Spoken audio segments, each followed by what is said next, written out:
भली भली सब लेत हैं, परख पारखू सार।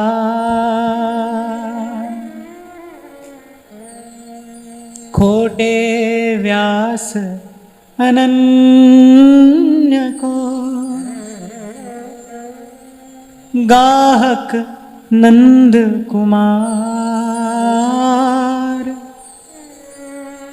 गाहक नंद कुमार।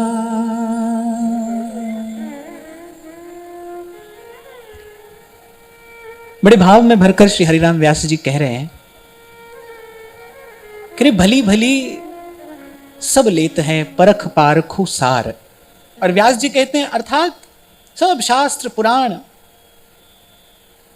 ये बात कह रहे हैं, अर्थात जो व्यास जी कह रहे हैं वो सार की बात है। तो कह रहे प्रभु हमने खूब देख लिया, विचार कर लिया कि रूप से, गुण से, बल से, बुद्धि से, विद्या से, तो जैसा जैसा जिसका जिसका काम बन रहा है वो बना रहा है। पर कहते हैं प्रभु मैं अपनी ओर देखता हूं तो सब है अंग गुणहीन हो, ताको जतन न को। कहते प्रभु अपनी ओर देखता हूं तो सब है अंग गुणहीन हूं, सब प्रकार से खोटा हूं। कहते खरी वस्तु तो खरी होने के कारण चल जाती है, पर मैं तो सब अंग गुणहीन हूं, सब प्रकार से खोटा हूं। और कह रहे हैं प्रभु हमने खूब देख लिया, विचार लिया और संतों की कृपा से अब ये अनुभव किया है, खोटे व्यास अनन्य को, गाहक नंद कुमार। अरे हम जैसे खोटे, हम जैसे जो सब विधि गुणहीन हैं, उनको अपनाने वाला अगर कोई है, उनको स्वीकार करने वाला कोई है, उनका कल्याण करने वाला कोई है, उनको हृदय से लगाने वाला कोई है, कह केवल आप हैं, आप हैं, आप हैं।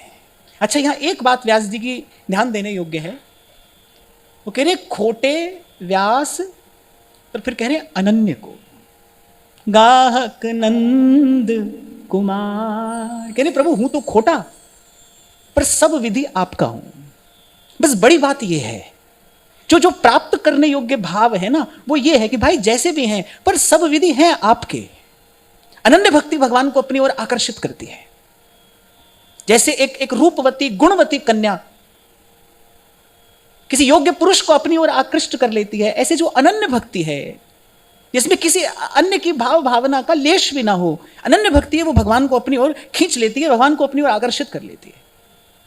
तो यहां इसमें यह बात थोड़ी ध्यान देने की है कि प्रभु है तो खोटे हम, और खोटे भी कैसे, सब है अंग गुणहीन हो, ताको जतन न को। ऐसे संत कह रहे हैं मोह से भया न होएगा। प्रभु ना तो मुझसे हुआ और ना होगा, हमको कल हमसे हो जाए ऐसी भी हमको कोई आशा नहीं है। अपनी ओर देखते हैं तो हमको कल हो जाएगा, कल हम कुछ करने योग्य हो जाएंगे, ऐसी भी हमारी कोई आशा नहीं है। मोह से भया न होएगा, साहिब करता मोह। और इस भाव देश में अगर किसी अवस्था, किसी स्थिति को ज्ञान कहना चाहिए तो इसी अवस्था को कहना चाहिए, जब जीव देख ले कि मोह से भया न होएगा। देखो भाई एक बात गांठ बांध लो, कोई योग्य हो, अयोग्य हो, पात्र हो, अपात्र हो, कुपात्र हो, किसी में कोई भी सामर्थ्य हो, किसी में कोई भी सामर्थ्य हो, पर किसी भी सामर्थ्य से यह संसार रूपी द्वंद्व समाप्त नहीं किया जा सकता। ये तो केवल और केवल भगवत कृपा से संभव है। ये जो जीव की अधीनता है ना विषय में, पूर्व भी मैंने आपको निवेदन किया था, एक स्थिति साधक के जीवन में ऐसी भी आती है जब वो अपने भीतर अपना दोष देख रहा होता है, लेकिन उसको दूर करने की सामर्थ्य उसमें नहीं होती। मैं तो आपको केवल अपने जीवन के कुछ अनुभव बांट रहा हूं, कोई उपदेश मत समझना इसको। इस साधक जीवन का एक अनुभव आपसे कह रहा हूं। साधक के जीवन में एक स्थिति ऐसी आती है, जो व्यक्ति व्यवहार में लगा है उसको तो अपने दोष की खबर ही नहीं है, संसार के व्यक्ति की दुर्दशा तो ये है, वो तो दोष को ही गुण समझ के और अपने हृदय से लगाए घूम रहा है, वो उसी को जीवन की सफलता मान रहा है। लेकिन जब कोई भजन करने लगता है, जब जब सत्संग से थोड़ा विवेक जगता है, जब जब जब भीतर की आंख थोड़ी खुलती है, व्यक्ति को थोड़ा अपना दोष दिखाई देता है, तो इसीलिए मैंने कहा साधक के जीवन में, जो साधन में लगा है, उसके जीवन में एक स्थिति ऐसी भी आती है भाई कि जब वो अपना दोष देख रहा होता है, वो देख रहा है कि मैं कैसे विषय चिंतन के अधीन पड़ा हूं। सहजो भाई कहती है ना, ढुर ढुर जाऊं, बार बार मन जाता है, विषय का चिंतन करता है, फंसा है, अटका है, उलझा है, बंधा है उस विषय की रस्सी से। देख रहा है साधक अपने आप को, इतना तो गुरु सिखा देता है ना, और गुरु सिखाता ही यही है, अपने आप को देखना, अपने आप को समझना। गुरु अपने से ही तो परिचय कराता है। जब व्यक्ति देख लेता है, समझ लेता है, पर फिर भी अपने आप को वो विषय चिंतन से मुक्त नहीं कर पा रहा है, अधीन है। और वहां मेरे तुलसी बाबा कहते हैं, पराधीन सुपने हूं सुख ना। अधीनता तो किसी की भी हो, वो दुख का ही कारण है। बड़े बड़े छत्रपति, बड़े बड़े चक्रवर्ती, बड़े बड़े सम्राट, पृथ्वी का एक छत्र राज्य जिनके अधीन है, पर वो स्वयं किसी विषय के अधीन है। श्रीमद् भागवत में प्रसंग आता है ना, पुरूरवा का, एकादश स्कंध में, बड़ा सुंदर प्रसंग है, चर्चा करने योग्य है, कभी उसकी स्वतंत्र रूप से चर्चा की जानी चाहिए। पृथ्वी का एक छत्र सम्राट है, और बस ऐसे ही उलझ गया किसी विषय के चिंतन में, निस्तेज हो गया। जीवन का सारा ओज तेज, जीवन की सारी शक्ति, जीवन का सारा बल, ऊर्जा, उत्साह, आनंद सब विषय के चिंतन ने खा लिया, और वो बेचारा निराश निस्तेज पड़ा है, देख रहा है अपनी दुर्दशा, लेकिन उस दलदल से बाहर आने की अब शक्ति नहीं है, अब सामर्थ्य नहीं है। विषय का चिंतन क्या कराता है? विषय का चिंतन आपकी शक्ति तो क्षीण करता है। देखो, पहले भी मैंने कभी कहा था, आप इसको पाप पुण्य से मत जोड़ना। अगर आप इसको पाप पुण्य से जोड़ोगे तो आप क्या करोगे? आप यहां से पाप करोगे और आप सोचोगे चलो भाई थोड़ा पुण्य भी कर लेते हैं, हिसाब बराबर हो जाएगा, और पाप पुण्य के द्वंद्व में सदा पड़े रहोगे, पाप पुण्य से मुक्त नहीं हो पाओगे। बड़ी बड़ी पते की बात श्री डोंगरे जी महाराज कहा करते थे, बोले भाई कोई भी कर लेता है पुण्य, तो पाप नहीं छूटता, मन का पाप नहीं छूटता। संत की, गुरु की, सत्संग की कृपा से मन का पाप छूटता है। पाप छूटेगा तो जीव ताप से मुक्त होगा ना। तो आप इसको पाप पुण्य से मत जोड़ना। विषय के चिंतन से क्या होगा, विषय के सेवन से क्या होगा? आपकी शक्ति क्षीण हो जाएगी, तन मन जर्जर हो जाएंगे, आप निढाल निस्तेज होकर पड़ जाएंगे, आपके जीवन में निराशा, हताशा, अवसाद आ जाएगा, थोड़ी सी प्रतिकूलता आएगी, और आप अपना सब आधार भीतर से खो देंगे। जीवन हाथ से जाता हुआ दिखाई पड़ेगा। इसलिए थोड़ा कान खोल कर सुनना, ध्यान लगाकर सुनना, इसको पाप पुण्य से नहीं जोड़ना। पाप पुण्य की तो भाई कोई परिभाषा नहीं है। गोस्वामी जी ने जो परिभाषा दी है वो अच्छी है कि भाई अपने कारण किसी को पीड़ा ना हो। तुम्हारे कारण किसी को पीड़ा हो रही है, यही सबसे बड़ा पाप है। एक बड़ी अच्छी बात यहां पर भी ध्यान देने की है। जैसे मैंने कहा ना, वो कह रहे पर पीड़ा सम नहीं अधमाई, परहित सरस धर्म नहीं भाई, और पर पीड़ा सम नहीं अधमाई। जैसे मैंने कहा तुम्हारे कारण किसी को पीड़ा हो रही है तो वो पाप है। अब कभी कभी अपने कारण अपनी आत्मा को पीड़ा होती है, जैसे पर पीड़न पाप है, ऐसे आत्म पीड़न भी पाप है। जब जानबूझकर जाते हो आप कुमार्ग की ओर, जब कांटों भरा मार्ग आप स्वयं चुनते हो अपने लिए, तब आप अपनी आत्मा के लिए पीड़ा इकट्ठी कर रहे हो। तो जैसे पर पीड़न पाप है ना, जैसे किसी दूसरे को कष्ट पहुंचाना पाप है, ऐसे अपनी आत्मा को कष्ट पहुंचाना भी पाप है। जैसे किसी दूसरे के प्राण लेना, किसी दूसरे पर घात करना पाप है, ऐसे आत्मघात भी तो पाप है। भगवान ने कहा आत्मघात से भी बचे। जो ये जन्म जीवन पाकर भजन नहीं कर रहा है, जो जन्म जीवन पाकर अपने कल्याण का कोई भी पुरुषार्थ नहीं कर रहा है, भगवान ने कहा है वो आत्महत्यारा है, वो आत्मघाती है। तो अब पाप पुण्य की बात में नहीं जाना, इस जीवन के विज्ञान को समझना कि विषय के चिंतन से क्या होगा। विषय के चिंतन से आपकी शक्ति क्षीण होगी। और मैं तो बार बार एक ही बात कहता हूं, भाई शक्ति के संचय में सुख है। आपकी शक्ति का ह्रास होगा तो आपका मन निराश, हताश, उदास हो ही जाएगा। आप कितने भी सुख सुविधा के बीच में भले क्यों नहीं रह रहे हो, सारे संसार की सुविधा किसी के पास हो, लेकिन अगर कोई व्यक्ति रोगी शैया पर पड़ा है तो वो कोई सुविधा उसको सुख देती है? आप कभी जाकर उससे पूछो। सोने के महल में मखमली बिछौने पर नौकर चाकर सेवा कर रहे हैं, दास दासियां परिचर्या में लगे हैं, लेकिन अगर व्यक्ति रोगी पड़ा है तो क्या कोई उसको सुख दे सकता है? अगर व्यक्ति निढाल निस्तेज पड़ा है, क्या करेगा वो सारी सुख सुविधा का? इसलिए तो बड़े लोग कहते हैं ना भाई, पहला सुख और निरोगी काया। पहला सुख तो स्वास्थ्य है। स्वास्थ्य माने जब सशक्त हैं आप, कुछ करने की योग्यता क्षमता है आप में। संत लोग बार बार बल देते हैं इस बात पर, कह रहे भाई ध्यान रखना, शक्ति के संचय में सुख है, शक्ति को गंवाना नहीं, व्यर्थ नहीं करना। और विषय का चिंतन क्या करता है, आपकी शक्ति को व्यर्थ करता है। फिर आप प्रश्न करते हैं संतों के पास जाकर, मन नहीं लगता। पिछली बार जैसे मैंने एक बालक के प्रश्न का उत्तर दिया था ना, बालक ने कहा भाई मैं प्रयास करता हूं पर नहीं मन लगता। तो मैंने कहा भाई मन तो अड़ियल घोड़ा है, उसको काबू में करने के लिए तो बहुत शक्ति चाहिए, शक्ति भी चाहिए, बुद्धि भी चाहिए, युक्ति भी चाहिए। कोई जो घुड़सवारी करता है, आप उससे जाकर पूछो, उसको बल भी चाहिए, उसको बुद्धि भी चाहिए और उसको युक्ति भी चाहिए। ऐसे मन को एकाग्र करने के लिए, मन को नियंत्रण में करने के लिए शक्ति भी तो चाहिए, बुद्धि भी चाहिए, युक्ति भी चाहिए। अगर आप वही शक्ति विषय के चिंतन में गंवाते चले जाओगे, विषय के सेवन में व्यर्थ करते चले जाओगे, कैसे मन हाथ आएगा। और भाई मन के भटकने से बड़ी कोई पीड़ा नहीं है। जिसका मन भटक रहा है उसको बाहर से किसी और पीड़ा की आवश्यकता नहीं है। जिसका मन स्थिर नहीं है, जिसका मन एकाग्र नहीं है, वो सारे सुख साधन होते हुए भी उसका सुख नहीं ले पाता है। आप उसके भीतर की दशा जानते नहीं। इसलिए ये एक बात अपने लिए संभाल कर रख लेना, जिसका मन अस्थिर है ना, जिसका मन यहां वहां भटक रहा है, उसको किसी और पीड़ा की आवश्यकता नहीं है। उसको पीड़ित करने के लिए तो उसका मन ही पर्याप्त है। और मैंने तो पहले भी कई बार आपसे कहा भाई, भटकते हुए मन से बड़ा कोई शत्रु नहीं है। मन ठहर जाए तो इससे बड़ा कोई मित्र नहीं है, और मन भटकता हो तो इससे बड़ा कोई शत्रु नहीं है। अब प्रश्न एक और भी खड़ा होता है इसके साथ, मन ठहरेगा कहां। तो कई बार हमने बड़े विस्तार से चर्चा की है, भाई संसार में कहीं मन को ठहराने का प्रयास करना ही नहीं, क्योंकि संसार ही ठहरा हुआ नहीं है तो मन कैसे ठहरेगा। संसार ही ठहरा हुआ नहीं है, संसार ही पल पल सरक रहा है, पल पल बदल रहा है, मर रहा है, मिट रहा है, कभी बन रहा है, कभी बिगड़ रहा है। कपूर की टिकिया के जैसे देखो उड़ता ही जा रहा है। तो संसार ही ठहरा हुआ नहीं है तो मन कैसे ठहरेगा। और साधक को तो दिन में कई कई बार मंत्र की तरह इस बात का चिंतन, स्मरण, मनन करना चाहिए कि भाई मन भटक रहा है, फिर किसी शत्रु की आवश्यकता नहीं है। और मन ठहर गया, मन बैठ गया गुरु के चरणों में जाकर, मन बैठ गया है प्रभु के चरणों में जाकर, फिर बाहर किसी मित्र की आवश्यकता नहीं है,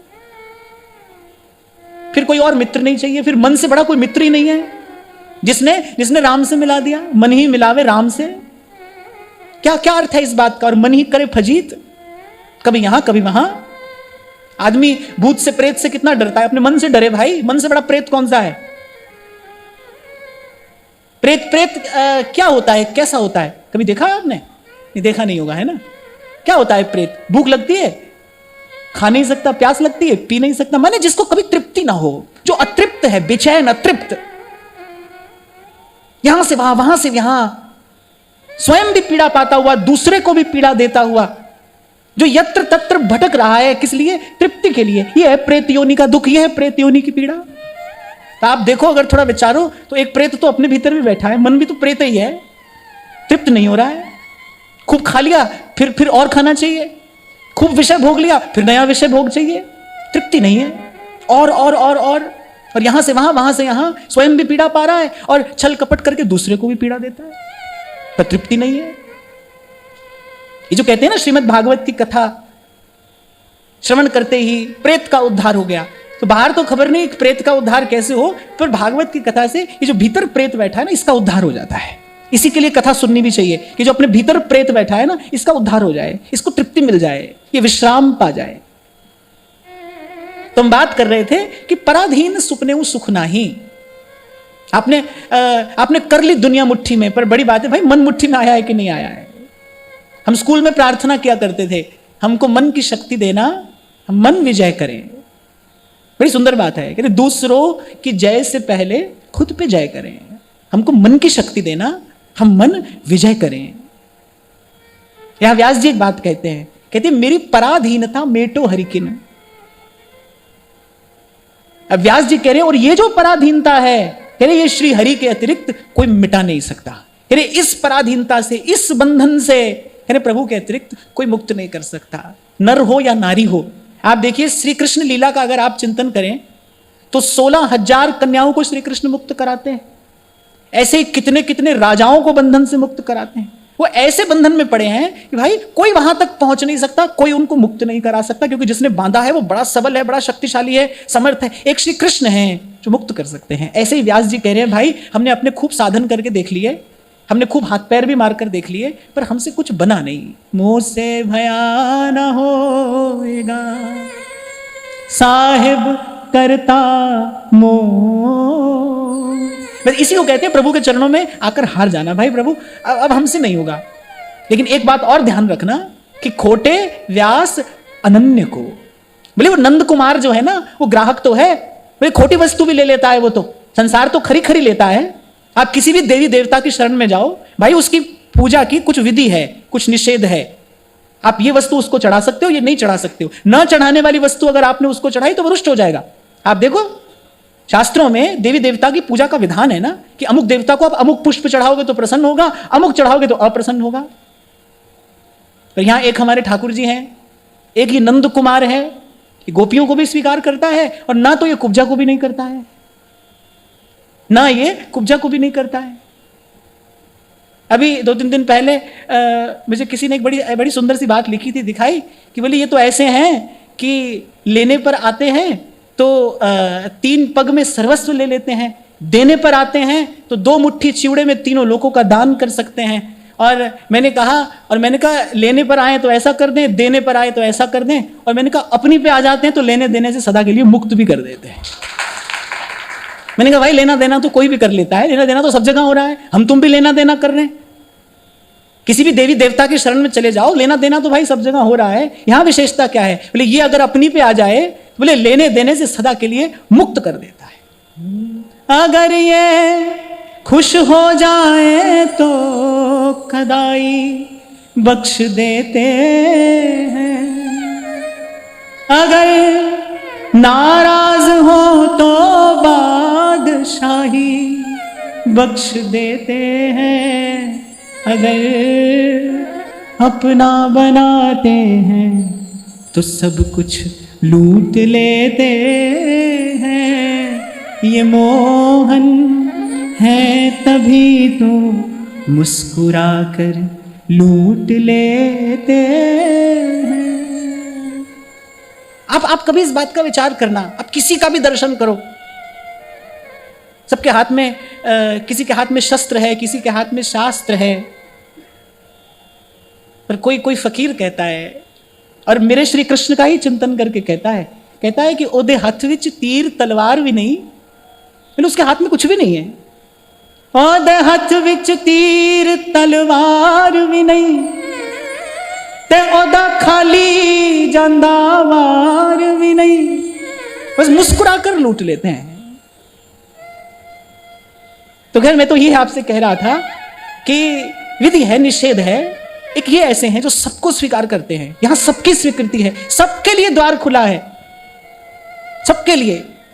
पर शर्त है, एक शर्त है, प्रभु कहते हैं कि मेरी ओर देखकर फिर किसी और की ओर न देखना। खोटे व्यास अनन्य को, इस शब्द पर बल दिया है व्यास जी ने। अरे वो खोटा तो मैं हूं। सूरदास जी कह रहे हैं कि निपट निगोड़ो, निपट निगोड़ो। देखो भाई, प्रभु से प्रीत लगानी कैसे है और फिर प्रभु से प्रीत निभानी कैसे है, ये तो संत जानते हैं ना, तो संत बताते हैं। सूरदास जी कह रहे हैं कि निपट निगोड़ो, निपट माने 100%, और निगोड़ो बोले निकम्मा निठल्ला, पर दास तिहारो, बोले प्रभु हूं आपका, आपको नहीं छोड़ूंगा। फड़ लिया पल्ला तेरा हो जाए जो होना, क्योंकि मैंने देख लिया है प्रभु, ये जो विषय की जो अधीनता है, ये जो विषय अधीन हो गया है, ये जो जीव अधीन हो गया है विषय चिंतन के, बोले इसको आपके अतिरिक्त, आपकी कृपा करुणा के अतिरिक्त कोई मुक्त नहीं कर सकता।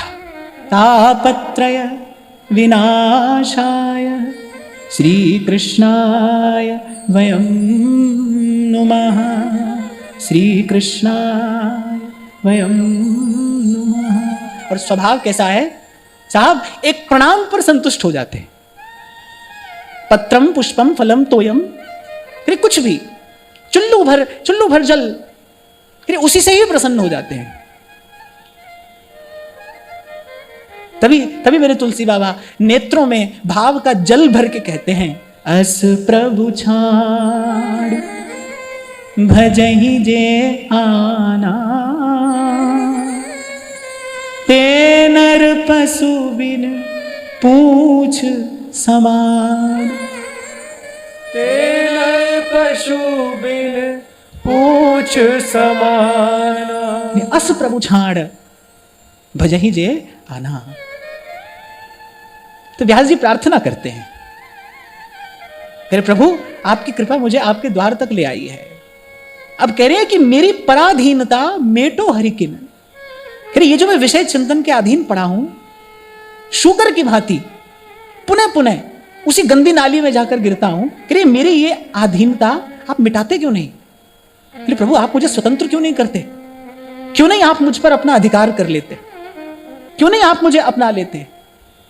क्योंकि आपने स्वयं कहा है मामेव ये प्रपद्यन्ते माया मेताम तरन्ति ते।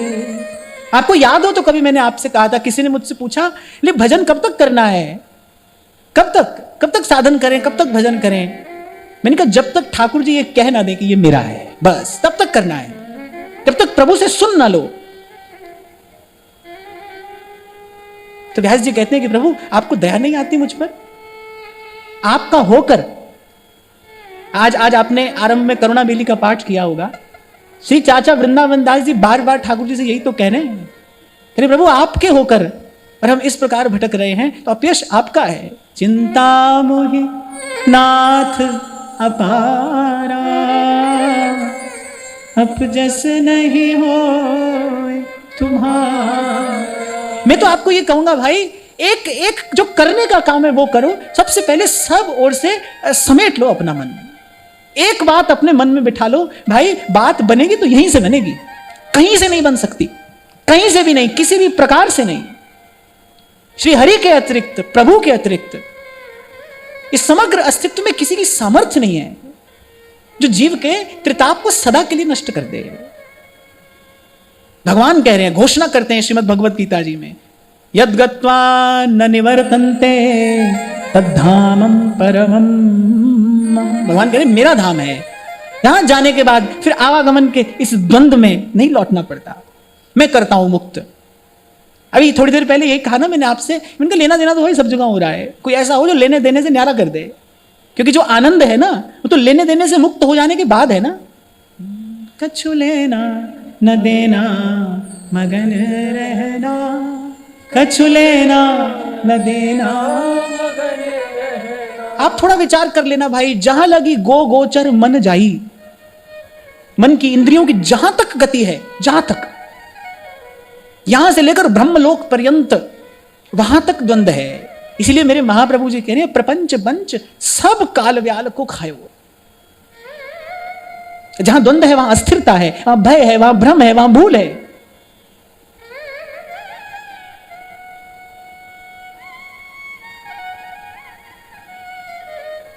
आपने खूब दिया तो लो आप पुण्य के अधीन हो गए, आपने छल कपट करके लिया तो पाप के अधीन हो गए, पर अधीनता तो बनी रही ना। यहां व्यास जी कह रहे हैं कि ये जो मेरी पराधीनता है, पराधीनता माने पर के अधीन होना, किसी दूसरे के अधीन होना। दूसरा माने जो विजातीय हो,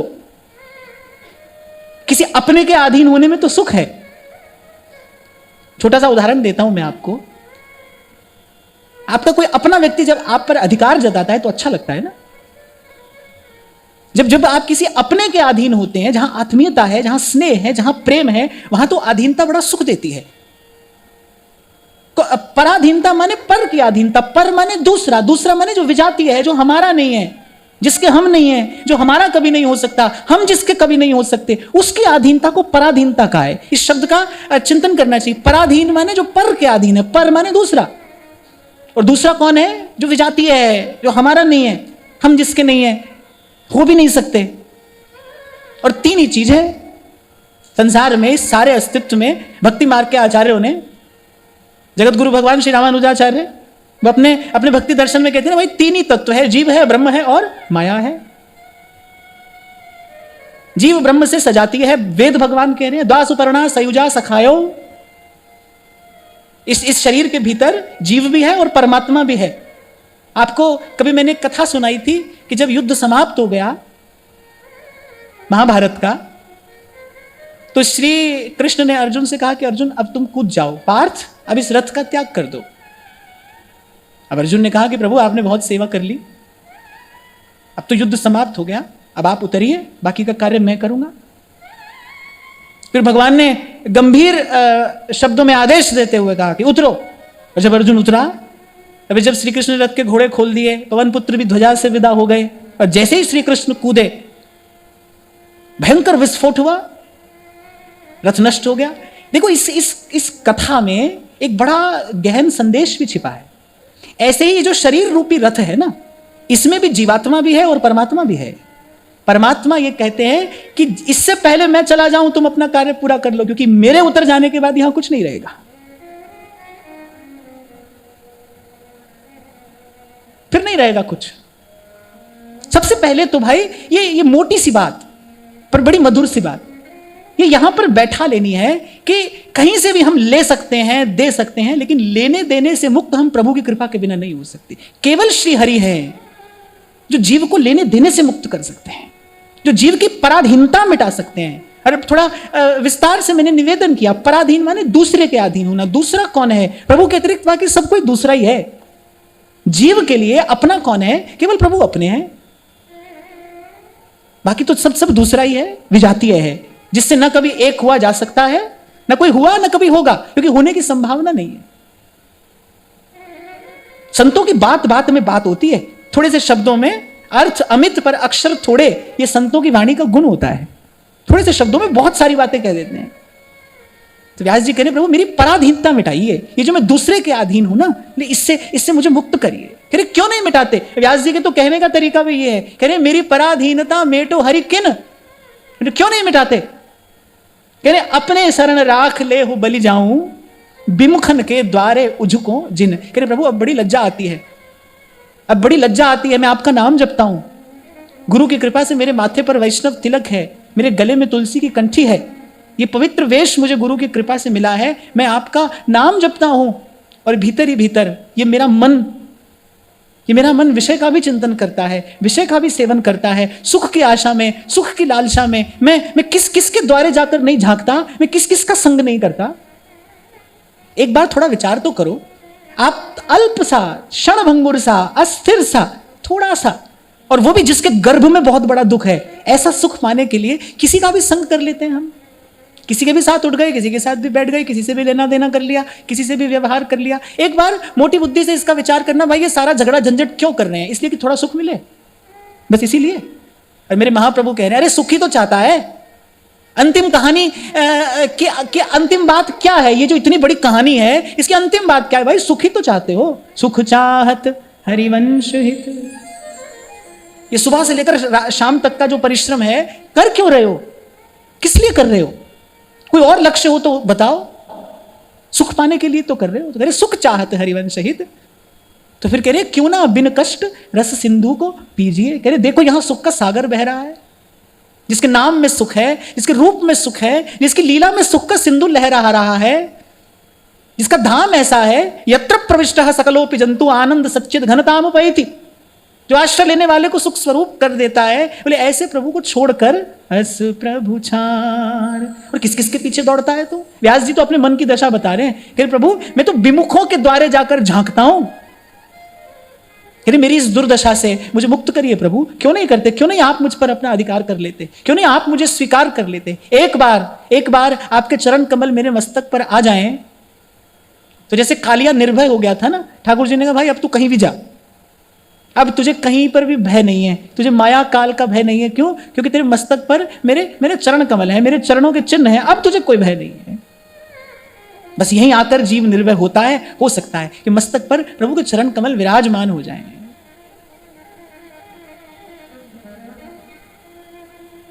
प्रभु से क्या कहना है, प्रभु से कैसे बात करनी है, प्रभु से क्या बात करनी है, ये तो संत सिखाता है, यही तो संत सिखाता है। आपको मुझे यही तो नहीं आता। आप भी हैं, प्रभु भी हैं, क्या नहीं है? हम भी हैं और प्रभु भी हैं, क्या नहीं है? कोई प्रभु से हमारा वो संबंध नहीं है, विस्मृति हो गई है हमें अपने उस संबंध की। संत बताता है भाई कैसे कैसे प्रभु से कुछ कहना है, कैसे निवेदन करना है, क्या प्रार्थना करनी है। अरे प्रभु के सन्मुख जाते हो तो प्रभु से यह कहो ना कि प्रभु मुझे इस लेने देने से सदा के लिए मुक्त क्यों नहीं कर देते? और भरोसा करना भाई, सच्चे हृदय की प्रार्थना को अस्वीकार करने की सामर्थ्य तो प्रभु में भी नहीं है। इतना कोमल हृदय है प्रभु का, वो अकारण करुणा वरुणालय है। यदि कोई सच्चे हृदय से जाकर कहे ना प्रभु मुक्त कर दीजिए मुझे लेने देने से। अब प्रभु कृपा करहु इहि भांति, सब तज भजन करो दिन राती।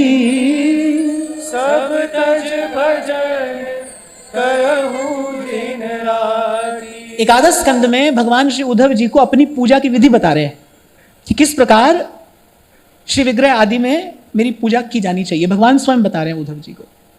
बड़ी सुंदर विधि भगवान ने बताई। उसमें एक बात मुझे बहुत ही प्यारी लगी, मैंने तो केवल वही चुन ली। भगवान कह रहे हैं सब पूजा आदि करके, और फिर भगवान कह रहे हैं कि फिर जो मेरा श्री विग्रह है ना, कह रहे अपने दाएं हाथ से मेरा बायां चरण और अपने बाएं हाथ से मेरा दायां चरण पकड़ के, बोले मेरे चरणों से लिपट के, बोले मेरे चरणों से लिपट के, और फिर जीव अश्रुपात करे कि प्रभु मैं इस संसार सागर में, इस अग्नि सागर में, इस भव सागर में डूब रहा हूं, उतरा रहा हूं। जी ही विधिनाथ हो ही हित मोरा,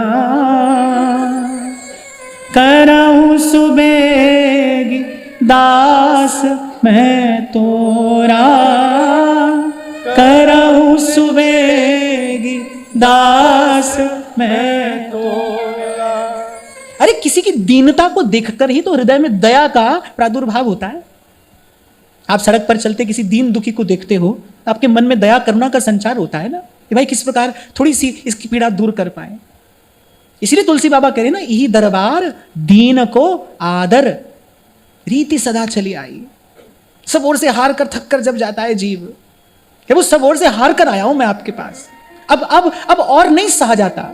पर विडंबनाएं तो यही है कि अभी तो हम खूब सह रहे हैं, अभी तो संसार का मजा ले रहे हैं, और अभी मजा लेने की इच्छा और भी है। बड़ी बात ही तो यही है। मैं कई बार आपसे कहता हूं ना, भाई थके नहीं अभी हम, अभी संसार का दुख लगता नहीं, अभी संसार की पीड़ा लगती नहीं, अभी थके नहीं हम, अभी हारे नहीं। जब थक हार कर कोई जाता है, पांचाली को राजसभा में राम नाम सुधि आई। अब आप एक बार उस घटना का स्मरण करना, यहां गई वहां गई द्रुपद सुता, जाने किस किस की आशा थी मन में। पहले प्रभु ने सब ओर से निराश किया, और फिर वो जो अंत में घटना घटी ना, वो बड़ी मर्म स्पर्शी है। फिर द्रौपदी ने अपने दांतों तले दबा लिया अपने वस्त्र का छोर, लगा कि शायद मैं अपनी रक्षा कर पाऊं। पर कहां वो दुष्ट दुशासन, जाने कितने हाथियों का बल है उसकी भुजाओं में।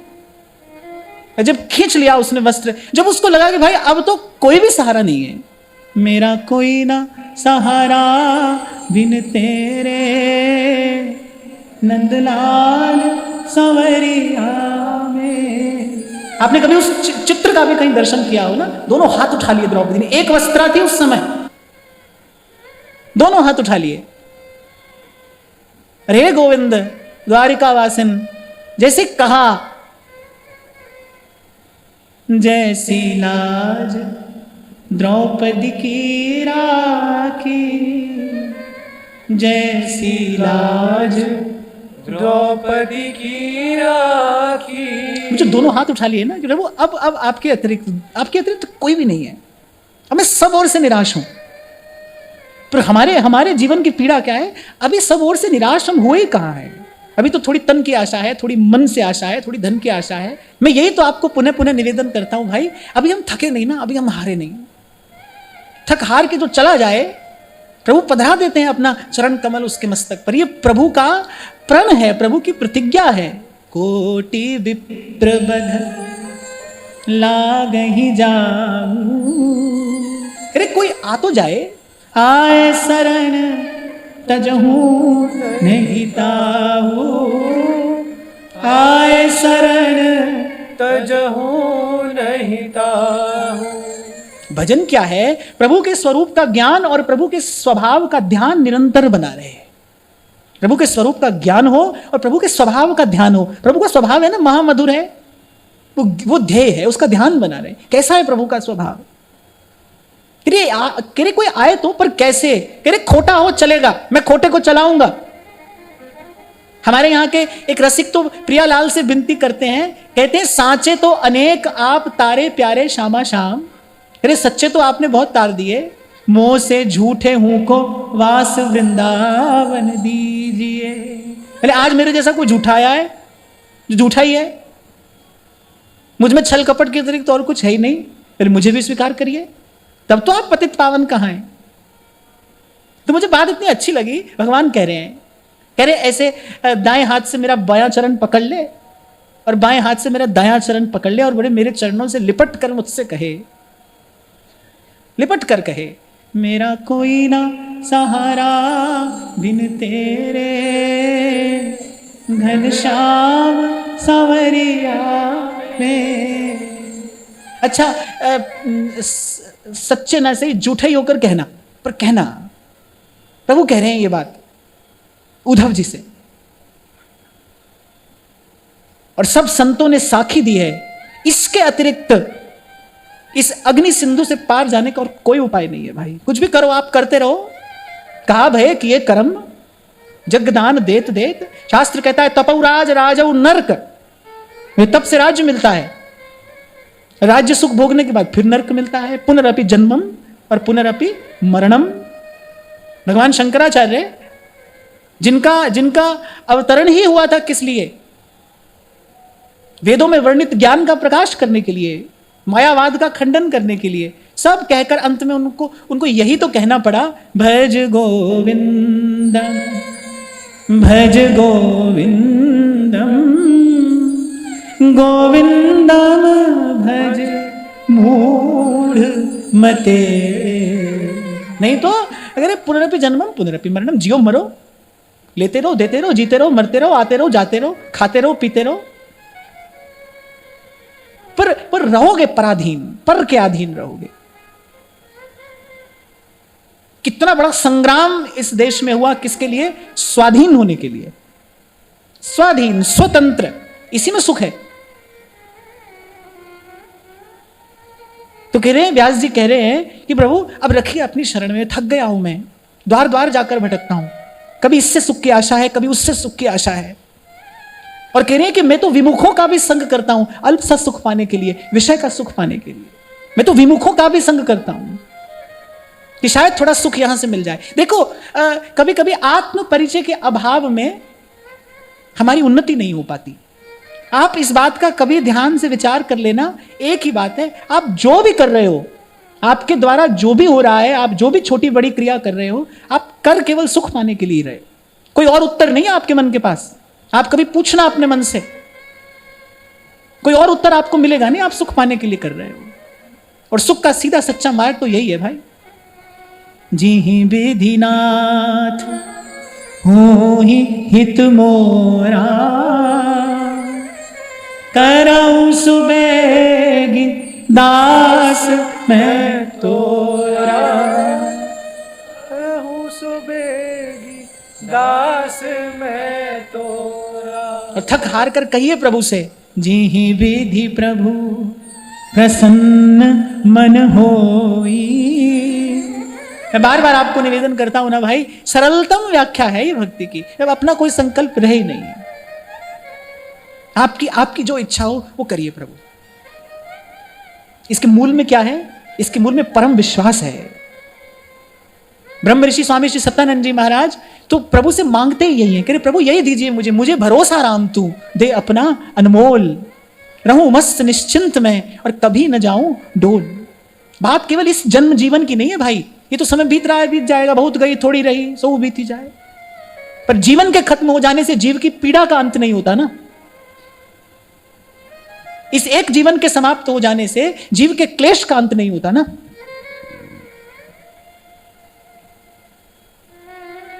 बहुत जन्म बिछड़े थे माधो, कब से तो कष्ट पा रहे हैं। कोई संकल्प ना रहे अपना। अब प्रभु जैसे आपकी इच्छा हो वैसा हो।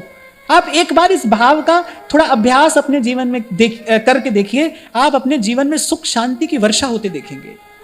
कोई संकल्प नहीं है प्रभु मेरा, ना मुझसे कुछ हुआ ना होगा। जी ही विधि प्रभु प्रसन्न मन होई, करुणा सागर कीजिए सोई।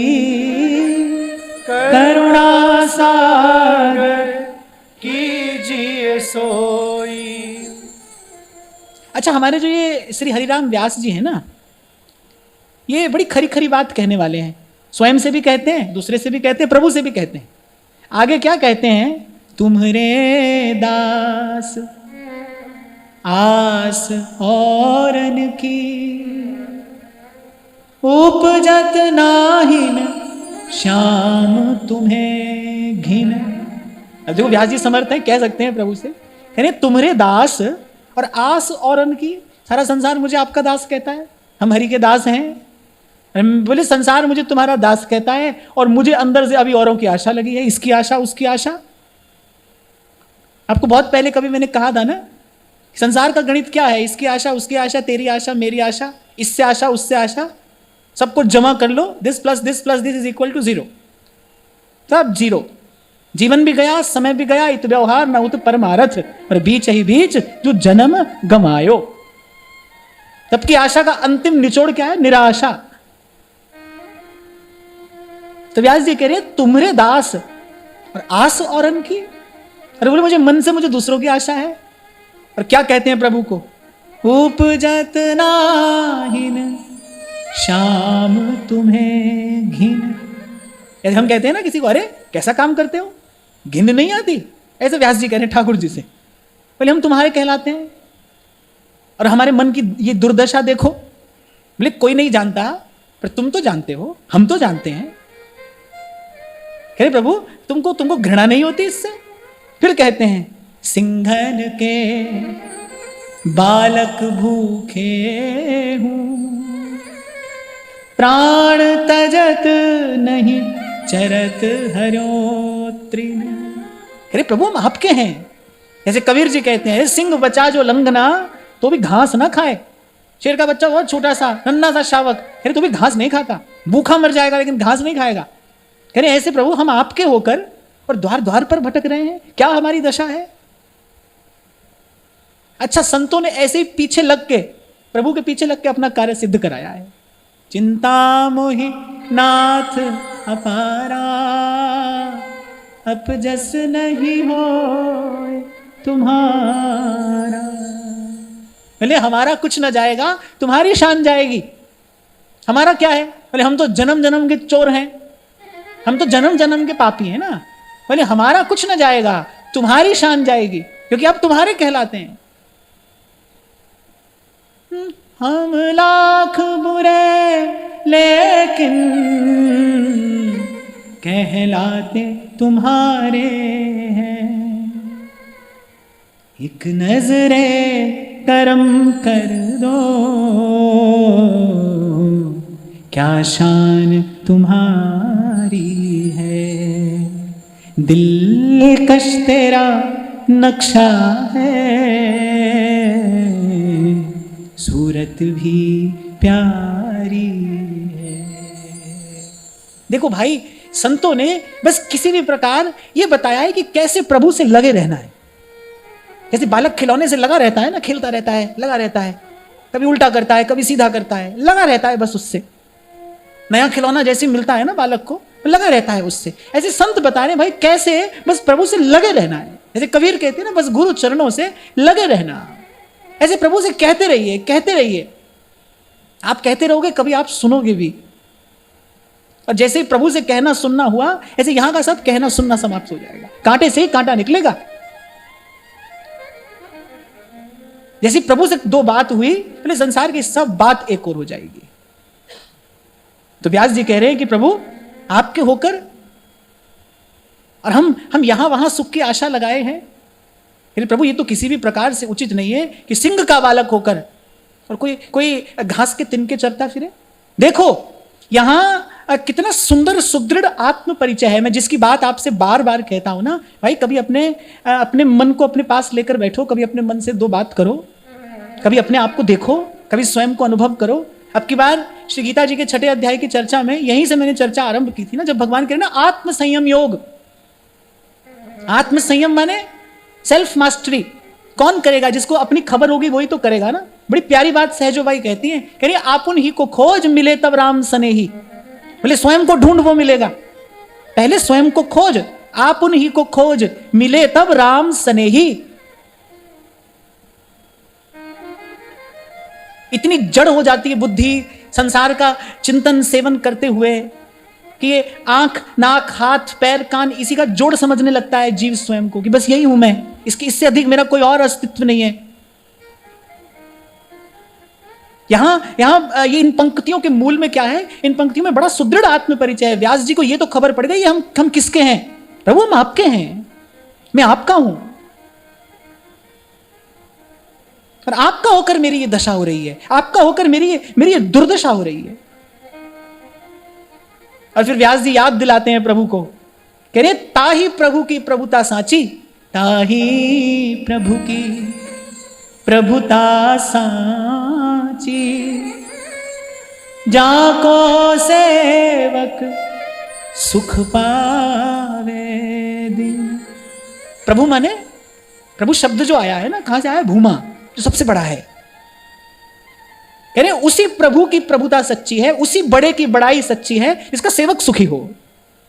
मैं कई बार आपसे कहता हूं ना कि एक व्यक्ति का वास्तविक स्वभाव यदि आपको जानना हो तो उसके घर के सेवक से पूछिए इसका वास्तविक स्वभाव कैसा है।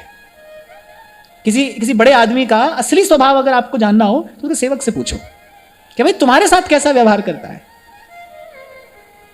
और अगर आप ढूंढने जाओगे ना तो आपको हमारे ठाकुर जी जैसा कोई नहीं मिलेगा।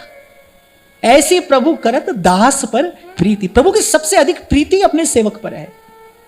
भगवान उद्धव जी से कहते हैं कि मेरी आत्मा स्वरूप त्रिपुरारी भगवान शंकर नित्य निरंतर मेरे चरणों की सेवा में संलग्न रहने वाली लक्ष्मी, पहले मुझे ये भी इतने प्रिय नहीं है जितना मुझे अपना सेवक प्रिय है। ऐसी प्रभु करत दास पे प्रीति।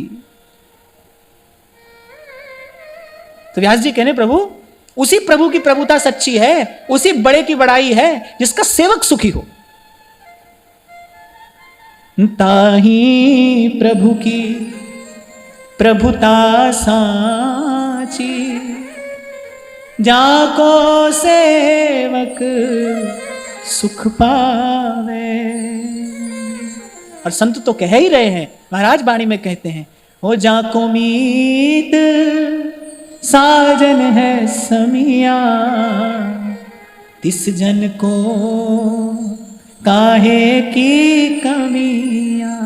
बस मैं आपको यह निवेदन करना चाहता हूं कि बस ये बातें हमारे लिए केवल हमारे 2 घड़ी के मनोरंजन का विषय बन के ना रह जाएं। ये जो संतों ने कहा है, जो संतों ने भाव के जो दीप जलाए हैं, इनके प्रकाश में कुछ देखने का प्रयास करिए। वो जाको मीत साजन है समिया, इस जन को काहे की कमिया। हो जाकी प्रीत गोविंद स्यों लागी, हो जाकी प्रीत गोविंद स्यों लागी। दुख दर्द भ्रम ताका भागी, दुख दर्द भ्रम ताका भागी। ओ जाका सब किछ ताका होई, ओ जाका सब किछ ताका होई। नानक ताको सदा सुख होई, नानक ताको सदा सुख होई। हम कहते तो हैं प्रभु के सेवक हैं, प्रभु हमारे स्वामी हैं, पर ये सेवक और स्वामी का जब संबंध वस्तुतः बनता है, जब वस्तुतः इस संबंध की प्रतिष्ठा होती है, तब ये परिणाम आता है। 2 वस्तुएं मिलती हैं तो कोई तीसरी वस्तु बनती है ना। ऐसे ही जब जीवात्मा और परमात्मा का जब संयोग होता है तो एक परिणाम आता है। आप और मैं कहते हैं कि संयोग तो है पर परिणाम नहीं है, ऐसा तो संभव नहीं है। यहां तो संत परिणाम बता रहे हैं।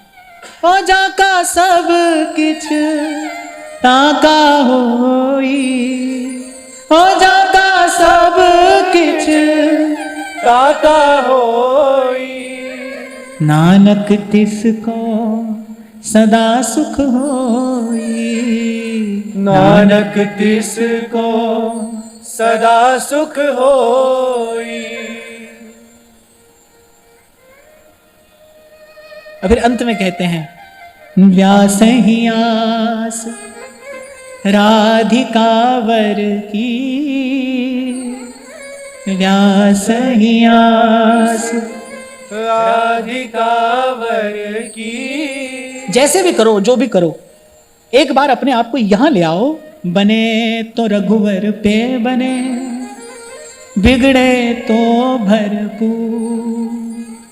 जो रघुवर को ना रुचे, वा बनबे में धूर। एक भरोसो एक बल, एक आस विश्वास।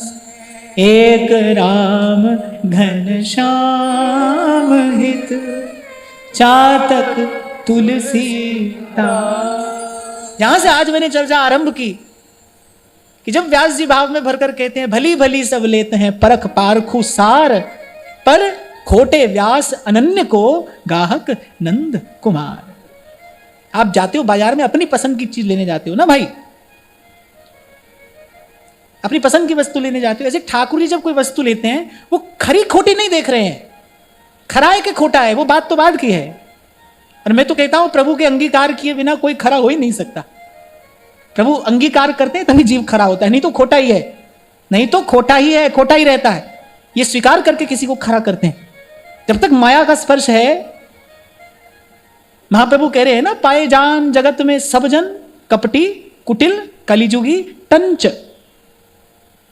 जब तक माया का स्पर्श है, जब तक जीव काल के गाल में पड़ा है, तब तक खरा कैसे हो सकता है? तो खरे खोटे की बात नहीं है भाई। ठाकुर जी तो ग्राहक हैं खोटे व्यास अनन्य के। अरे अनन्य, कोई दूसरा नहीं जानते हम। गाहक नंद कुमार, इसलिए कहते हैं सब तज भजिए शाम को, श्रुति स्मृति को सार। जितनी बातें कहीं सुनी गई हैं, कहीं सुनी जा रही हैं और कहीं सुनी जाएंगी, जो कुछ कहा गया है, कहा जा रहा है और कहा जाएगा, उसका सार क्या है? सब तज भजिए शाम को, श्रुति स्मृति को सार। सूरदास जी तो कहते हैं, बोले त्यागे बहुजु अनेरे, बोले मैं तो निकट भी नहीं जाता हूं किसी के। और देव सब रंग भिखारी, त्यागे बहुजु अनेरे। सूरदास प्रभु तुम्हारी कृपा ते, पाए सुख जो घनेरे।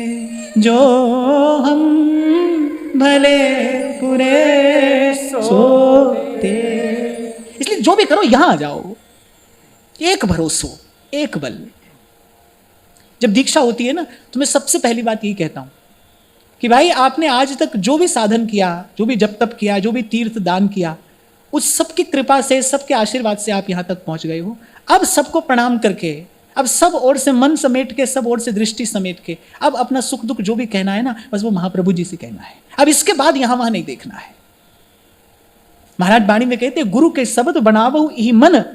ये जो आज आपका मेरा मन है, ये भजन के काम का नहीं है। अरे गुरु के शब्द से नया मन बनाओ, गुरु की वाणी का आधार लेकर, गुरु के विचार का आश्रय लेकर नया मन बनाइए। गुरु के वचन बनावहु ही मन। मत पीछे मत देखिए। भूत का शोक करने का क्या लाभ है? संत कह रहे हैं, गई सो गई, तू राख रही को। बड़े लोग कहते हैं ना, कह रहे जब जागिए तभी सवेरा। पर जागिए तो सही, आज जागिए, अभी जागिए, पर जागिए तो।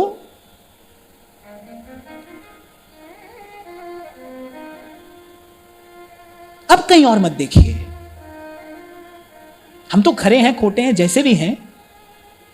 श्रीमद् भागवत बड़ी सुंदर बात कहती है, कह रही है अकामः सर्व कामो वा। कोई सकाम हो या निष्काम हो, मोक्ष काम उदारधीहि, या किसी को मुक्ति की कामना हो, मोक्ष की कामना हो, फिर कोई भी हो, तीव्रेण भक्ति योगेन भजेत पुरुषम परम। फिर आज अभी यहीं से तीव्र भक्ति योग, अर्थात बोले देर मत करो, हरि पद भज। कैसे कह रहे हैं महाप्रभु? हरि पद भज न विलंब कर। देर मत करो, पल पल में परलय होएगी, फिर करेगा कब? अभी सब सब ओर से हटाकर अपना मन देखो, प्रभु के स्वभाव का सुमिरन करो, प्रभु के स्वभाव का भजन करो, संतों के पास जाकर सुनो कैसा है प्रभु का स्वभाव। तुम्हारे मन को आधार मिलेगा, तुम्हारे भजन भाव को प्रोत्साहन मिलेगा, कैसा प्रभु का स्वभाव है। कैसे गाते हैं सूरदास जी, दीन न दुख हरण देव संतन हितकारी, अजामिल गीध गाद इन सो कहो कौन साध, अजामिल गीध गाद इन सो कहो कौन साध, पंछी को पद पढ़ात गणिका सितारी, पंछी को पद पढ़ात गणिका सितारी। वो जो गणिका है ना, वो जो वेश्या है, वो अपने घर के तोते को पढ़ा रही है पाठ। वो अपने घर के तोते से कह रही है, खुद नहीं जपती है वो, खुद रामकृष्ण नहीं जपती है वो तो अपने घर के तोते को कह रही है, अरे राम राम बोल। ऐसे हम कहते हैं ना, अरे मिट्ठू राम राम बोल, ऐसे अपने घर के तोते से कह रही है। अरे इतने से ही प्रभु रीझ गए। तभी तो सूरदास कह रहे हैं, अजामिल गीध गाद इन सो कहो कौन साध। अरे अजामिल, और अपने पिता का अंतिम संस्कार भगवान नहीं करते हैं, गीधराज जटायु का करते हैं। व्याध, अरे इन सो कहो कौन साध, इनमें बताओ कौन सा साधु था। सूरदास जी कहते हैं कि प्रभु मुझसे आपके द्वार पर किसी ने पूछ लिया कि बोले किस अधिकार से प्रभु से याचना करने आए हो, साधु हो, कुछ भजन साधन किया है। सूरदास जी कहने, अच्छा क्या केवल भजन साधन करने वाला ही आ सकता है यहां? अरे अजामिल गीध व्याध इन सो कहो कौन साध, पंछी को पद पढ़ात गणिका सितारी, दीनन दुख हरण देव संतन हितकारी, दीनन दुख हरण देव संतन हितकारी। आ जाओ।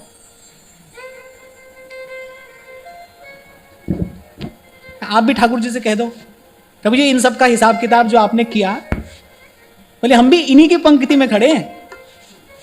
गोस्वामी जी से श्री रघुनाथ जी ने पूछा, बोले कैसी भक्ति चाहते हो, हनुमान जी जैसी, भरत जी जैसी? गोस्वामी जी ने कान पकड़ लिए। अरे प्रभु इनकी पंक्ति में हम कहां जा सकते हैं, पहले हम तो कभी कल्पना भी नहीं कर सकते, हम तो दूर से प्रणाम कर सकते हैं। तो भगवान ने कहा फिर कैसी भक्ति चाहते हो? कामी नारी प्यारी जिमी, करे जैसे कामी की होती है ना आसक्ति स्त्री में, लोभी प्रिय जिमिदा, तिमि रघुनाथ निरंतर, प्रिय लागे हो श्री राम, प्रिय लागे हूँ मोहेरा, तिमि रघुनाथ निरंतर प्रिय लागहूं मोहे राम। करे जैसे कामी की स्त्री में होती है, जैसे लोभी की धन में होती है, ऐसी आसक्ति मेरी आप में हो। कैसी कैसी दीनता है गोस्वामी जी की। देखो हम तो इनकी पंक्ति में खड़े हैं। ऐसे सूरदास कहते हैं, अजामिल गीध व्याध इन सो कहो कौन सा, अजामिल गीध व्याध इन सो कहो कौन साध, अजामिल गीध व्याध इन सो कहो कौन साध, गीध व्याध इन सो कहो कौन साध, पंछी को पद पढ़ात गणिका सितारी, पंछी को पद पढ़ात गणिका सितारी, पंछी को पद पढ़ात गणिका सितारी, पंछी को पद पढ़ात गणिका सितारी, दीनन दुख हरण देव संतन हितकारी, दीनन दुख हरण देव संतन हितकारी, दीनन दुख हरण देव संतन हितकारी, दीनन दुख हरण देव संतन हितकारी।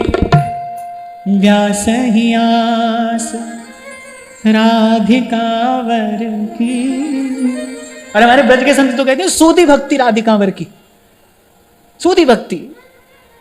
व्यास ही आस राधिकावर की, जग रूठो तूठो अब ही किन, जग रूठो तूठो अब ही। एक बार नाम जप करते करते इतना आत्मबल तो अर्जित करो कि कह सको प्रभु से कि प्रभु अब कोई रूठे या हमसे प्रसन्न हो, हमको एक आपकी आशा है। अभी हमारे पास इतना बल नहीं है भाई, अभी तो चिंता है ये ना रूठ जाए वो ना रूठ जाए, अभी तो इस बात की चिंता है। वस्तुतः ये चिंता नहीं है, ये अपने मन की दुर्बलता है, ये चिंता नहीं है। आप इसको व्यवहार मत समझना, क्योंकि मन के पास बहुत बहुत लबादे हैं ना उड़ने के लिए, सुंदर सुंदर लबादे। वो कहता है भाई क्या करें, तो व्यवहार है, अब ऐसा तो करना ही है, वैसा तो करना ही है, क्योंकि हम तो ग्रस्त हैं, संसार में रहते हैं। ये सब लबादे हैं जो मन ने ओढ़ रखे हैं। मूल में क्या है? दुर्बल मन है, कि मन की दुर्बलता है। जिसका मन सबल है भगवत भजन की कृपा से, नाम का अमृत पी के, जिसने वो बल अर्जित कर लिया है, वो तो डंके की चोट पर कहता है अब ना रहूंगी मैं अटकी, मेरो मन लाग्यो हरि जीसू, अब ना रहूंगी मैं अटकी। चाहे कोई निंदो चाहे कोई बंदो, गुण गोविंद जी रागा श्याम।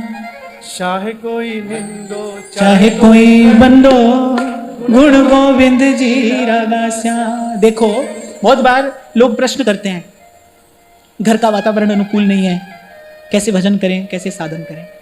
और मैं आपसे कहता हूं भाई, मैं इसीलिए अलग अलग प्रश्न नहीं सुनता, क्योंकि सब प्रश्नों का उत्तर एक है, भाई भजन करो,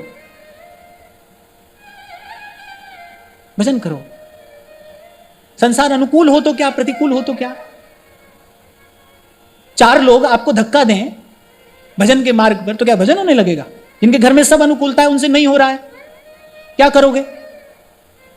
जिनको चारों ओर से प्रतिकूलता है वो दिन रात लगे हैं। ये अनुकूलता प्रतिकूलता ये सब क्या है? मन की दुर्बलता है। इसीलिए कहता हूं भाई, सब प्रश्नों का उत्तर एक है, सब है रोग की औषध नाम। नाम जपो, नाम जप के आत्मबल अर्जित करो, आपके मन को बल मिलेगा, शक्ति मिलेगी, प्रभु की कृपा का आधार मिलेगा। आप भी कह सकोगे भावे कोई निंदो भावे कोई बंदो, गुण गोविंद जी रागा श्याम।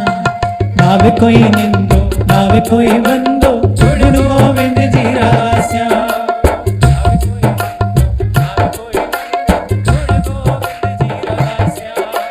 भावे कोई निंदो भावे कोई बंदो, गुण गोविंद जी रागा श्याम। जी मार्ग सब संत गया छे, जी मार्ग सब संत गया छे, जी मार्ग सब संत गया छे, जी मार्ग सब संत गया छे। वी मार्ग में जा श्याम मेरो मन लाग्यो हरि जीसू, अब ना रहूंगी मैं अटकी, मेरो मन लाग्यो हरि जीसो, अब ना रहूंगी मैं अटकी। और भाई सुख दुख की सबकी अपनी अपनी परिभाषा है, सबका भला बुरा भी अपना अपना है, पर मेरी परिभाषा तो जीवन की यही है। ये है तो जीवन है, फिर तो आप जीवन जी रहे हैं। नहीं तो प्रपंच बंच सब काल व्याल को खायो, नहीं तो जीव काल के गाल में पड़ा है, मरने की प्रतीक्षा कर रहा है, मरेगा और फिर जन्मेगा। मैंने आपसे कहा था जो मरेगा वो जन्मेगा, जो जन्मेगा वो मरेगा। और जो गुरु की कृपा से मीरा के प्रभु गिरधर नागर, मीरा के प्रभु गिरधर नागर, मीरा के प्रभु गिरधर नागर, मीरा के प्रभु गिरधर नागर। जन्म मरण सो छुट गई मेरो मन लाग्यो हरि जीसू, अब ना रहूंगी मैं अटकी, मेरो मन लाग्यो हरि जीसू, अब ना रहूंगी मैं अटकी। जी मार्ग सब संत गया छे, जी मार्ग सब संत गया छे, जी मार्ग सब संत गया छे, जी मार्ग सब संत गया छे। वी मार्ग में जा श्याम मेरो मन लाग्यो हरि जीसू, अब ना रहूंगी मैं अटकी, मेरो मन लाग्यो हरि जीसो, अब ना रहूंगी मैं अटकी। मेरो मन लाग्यो हरि जीसू, अब ना रहूंगी मैं अटकी, मेरो मन। लाग्यो हरि जीसो, अब ना रहूंगी मैं अटकी। बस एक भरोसा, एक बल एक आस विश्वास, बस यहीं तक आना है, यही विश्राम है, यही परम पद है। व्यास जी ने ही कहा अन्यत्र परम पद क्या है तो कौन सो लो, क्या होता है परम पद, यही परम पद है। जब भजन भावना अनन्य हो जाए, लाली मेरे लाल की जित देखूं तित लाल। और पुनः कहकर मैं वाणी को विराम दूं, ये जो भाई हमारी पराधीनता है, इसको श्री हरि और श्री गुरु की कृपा के अतिरिक्त मिटाने वाला, इस बंधन को तोड़ने वाला, इस बंधन से हमें मुक्त करने वाला और कोई नहीं है, कोई भी नहीं।